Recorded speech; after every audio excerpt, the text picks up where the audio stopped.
traffic now. Okay, I hope our producer Eric is listening.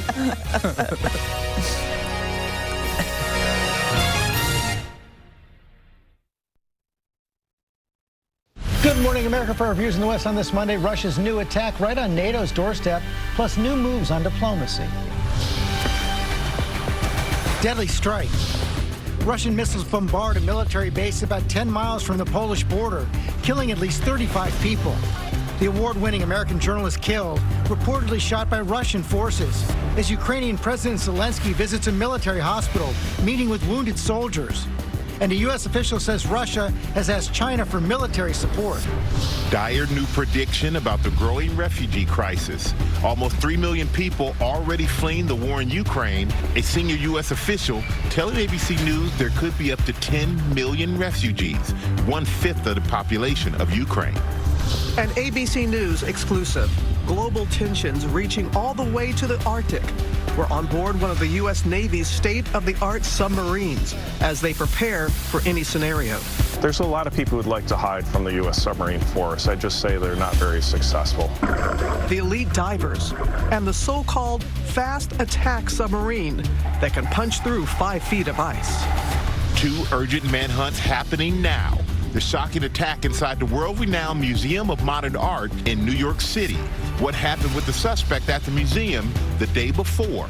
And the search for the man allegedly targeting homeless people in New York and Washington, D.C. New warning this morning as gas prices soar, how thieves are becoming bolder at the pump, using trap doors and even power tools to siphon gas from underground tanks like this.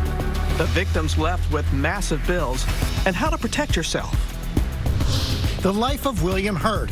The Oscar winner from favorites like Body Heat, Broadcast News, and The Big Chill passed away at 71 after a battle with cancer.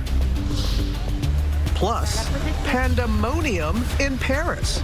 Meet the twin panda cubs, making their first public debut over the weekend. Guess who's back? Back again. And get your brackets ready.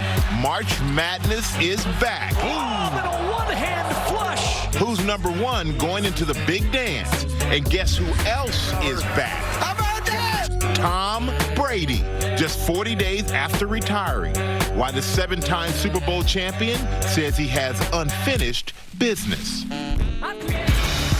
Live in Times Square, this is Good Morning America. And we certainly do say good morning, America. Thanks for being with us on this busy Monday, and we're going to get right to the latest out of Ukraine. Robin, there are new signs that Russia is widening the war. The bombing of a military training facility near the border of NATO ally Poland over the weekend, and intense shelling of Kyiv overnight. Meanwhile, high-stakes diplomacy is getting underway. National Security Advisor Jake Sullivan is meeting with his Chinese counterpart on the heels of that headline that Russia has asked China for military support. We have team coverage this morning. Senior foreign correspondent Ian Pannell starts us off in Kyiv. Good morning, Ian.